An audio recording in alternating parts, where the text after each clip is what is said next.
Hello and welcome to another episode of Disney Movie Investigation. If this is your first time watching, welcome to the show. On each episode, we take a look at a movie that is featured on Disney+.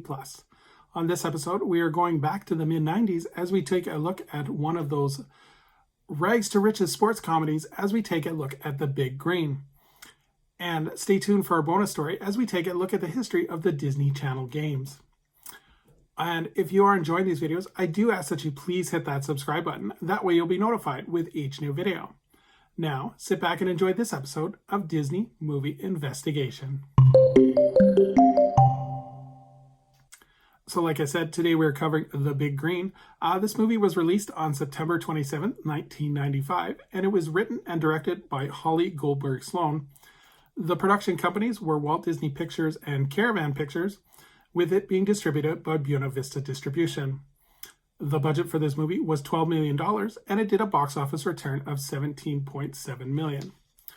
Unfortunately, this one has no real production history. It is one of those family comedies that Disney made in the 1990s that were, for them, it was very cheap for them to make, and it was one of those ones that was very popular, especially after The Mighty Ducks.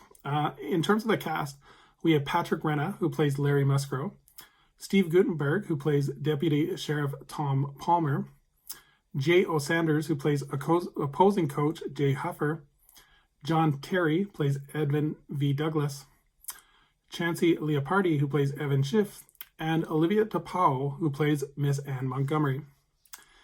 In terms of the plot, a new underdog sports team of misfit kids learns to play a new sport and become champions while building self-esteem, making friends, and solving a variety of dramatic family crises through the able assistance of a foreign exchange teacher and a former local sports hero as coaches.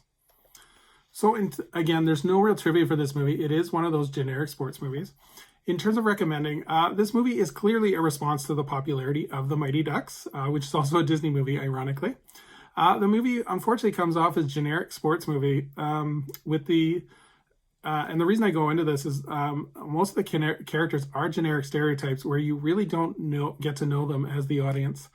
With the exception of Larry, Kate, and Juan, the characters are mostly generic. And one of the examples is the stereotype of the identical twins, the little kid, and these are all just generic, and you don't really get to know their personality at all. There's also many storylines that are introduced and not followed up on. Two major examples of this is Coach Montgomery and Deputy Tom. The initial interaction with Deputy Tom is that he wants to date the coach, Miss Anne Montgomery, but that is never followed up on. And after they start winning coach matches and stuff like that, you barely see the two of them interact with each other. So never followed up on. The other one is with the player Kate and her alcoholic father. It was a thread that was thread throughout the entire movie, but there's no payoff at the end of it. There is the response when Kate's father shows up at the final game, but he just goes through this transformation that he's like not going to touch any more alcoholic drinks and he's totally sober. So there's no build up to it with no payoff. So again, it ends with no conflict. Overall, it's a good family sports movie, like one that's not going to offend anybody.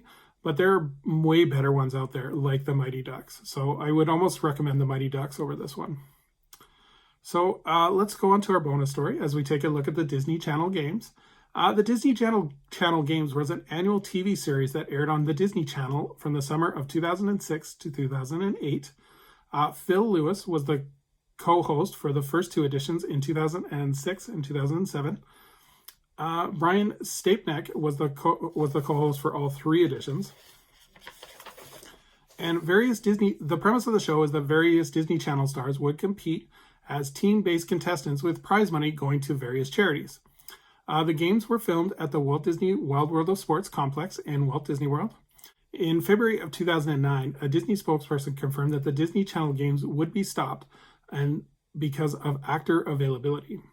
Disney announced also that they were focusing on a pro-social initiative with Disney Channel and Disney XD stars.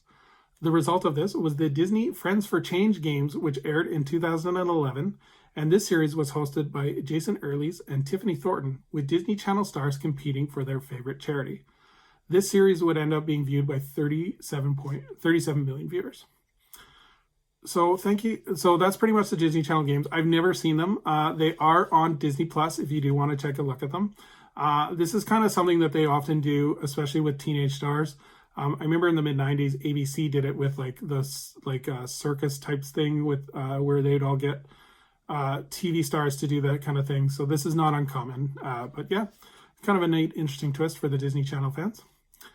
So thank you so much for joining us here on Disney Movie Investigation. I would invite anyone to please leave a comment below on what they think of The Big Green, as well as if you've seen the Disney Channel games, what is your impression of them? So as we look forward to our next episode, we are going to be going back into the world of the Marvel Cinematic Universe as we take a look at Shang-Chi and the Legend of the Ten Rings. So until next time, I hope you have a magical day, and we will see you real soon.